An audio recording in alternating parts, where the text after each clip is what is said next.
बिस्मिल्लाहिर्रहमानिर्रहीम। अस्सलाम वालेकुम दोस्तों, मैं उम्मीद करता हूँ आप बिल्कुल ठीक ठाक होंगे। दोस्तों आज है 17 नवंबर सन 2024 और दिन है इतवार का। आज की वीडियो में मैं आपके साथ आज की जो चंद 2 से 3 मिक्स न्यूज़ हैं वो शेयर कर रहा हूँ, और एक दो जो आपकी कमेंट है उसकी रिप्लाई भी जो है वो भी आपके साथ इंशाल्लाह शेयर करूँगा।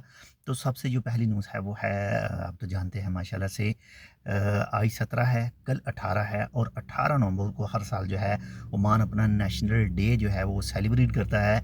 तो नेशनल डे के हवाले से जो है वो ओमान के सुल्तान जनाब हैथम बिन तारिक साहब की तरफ से खसूसी एक जो शाही फरमान जारी किया गया है, और उस खसूसी शाही फरमान के मुताबिक 174 यानी 174 जेल के कैदियों को रिहाई का परवाना जो है वो दिया गया है। और इसमें जो मुख्तलिफ़ जेलों में मुख्तलिफ़ जराइम के मरतकब जो कैदी मौजूद थे, जिसमें ओमानी भी शामिल हैं, जिसमें ख़ारजी भी शामिल हैं, तो उनको रिहाई का परवाना दिया गया है। हमारी तरफ से आप तमाम दोस्तों को ओमान 44th नेशनल डे मुबारक हो, और उन तमाम फैमिलीज़ को मुबारक हो जिनके भी जो लोग जेल में कैद थे और उनको रिहाई का परवाना दिया गया है। इसके साथ मस्कत गवर्नरेट के अंदर एक शख्स ज़ख्मी हुआ है, वो एक बिल्डिंग है, वो गिरने की वजह से अल्लाह ताला तमाम परदेसियों को, तमाम लोगों को जो है अपने हिफ्ज़ व ईमान में रखे।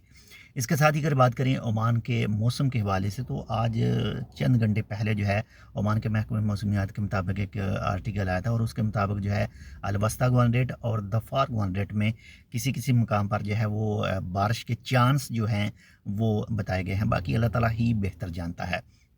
इसके साथ ही अगर बात करें जो सोशल मीडिया के ऊपर आजकल जो नज़र आ रही है, एक ख़ासकर फेसबुक के ऊपर, कि एक टाइम ऑफ ओमान का एक पिक्चर लिया जाता है और उसका एक आर्टिकल का लिंक लिया जाता है, और उसमें कुछ जो तस्वीरें दिखाई जाती हैं वो कुछ नामुनासिब किस्म की तस्वीरें दिखाई जाती हैं।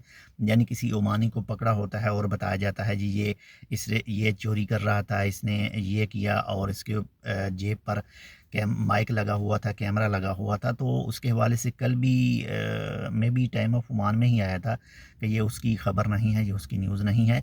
यानी आजकल सोशल मीडिया के ऊपर काफ़ी ज़्यादा चीज़ें जो हैं वो फ़ेक सामने आ रही हैं, फ़ेक शो हो रही हैं, फ़ेक तरीके से लोगों को जो है वो गुमराह किया जा रहा है।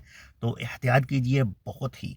अगर आपको किसी भी चीज़ के बारे में पता ना हो, आप उस चीज़ के बारे में नॉलेज ना रखते हों, तो आप उसे अपने किसी भी सोशल मीडिया के अकाउंट में शेयर ना कीजिएगा।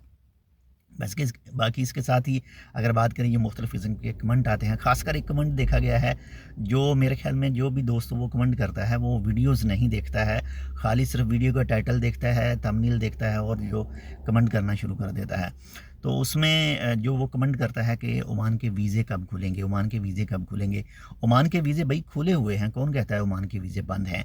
जो ओमान की तरफ से अलाउड वीज़े हैं वो तमाम खुले हुए हैं। बाकी अगर बात करें जो 6 मंथ के हवाले से जो मज़ूनी ना जारी करने के बारे में कहा गया था, वो जैसे ही 6 मंथ हो गए उसके बाद में क्या आता है, वो इजाज़त देते हैं नहीं, या फिर इसको एक्सटेंड करते हैं, मज़ीद कुछ करते हैं, तो वो भी इंशाल्लाह जैसे कोई अपडेट आएगी वो भी इंशाल्लाह आपके साथ ज़रूर करेंगे। एक छोटी सी रिक्वेस्ट है कि अगर आपने अब तक हमारे channel tech with Urdu subscribe नहीं किया तो आप इसको सब्सक्राइब कर सकते हैं, अपने लिए, अपने दोस्तों के लिए। खुश रहिए आप भी, और आपके जो साथ अटैच हैं उनको भी खुश रखने की कोशिश कीजिएगा। इंशाल्लाह मिलते हैं आपसे दूसरी अपडेट के साथ, तब तक के लिए अल्लाह हाफ़िज़।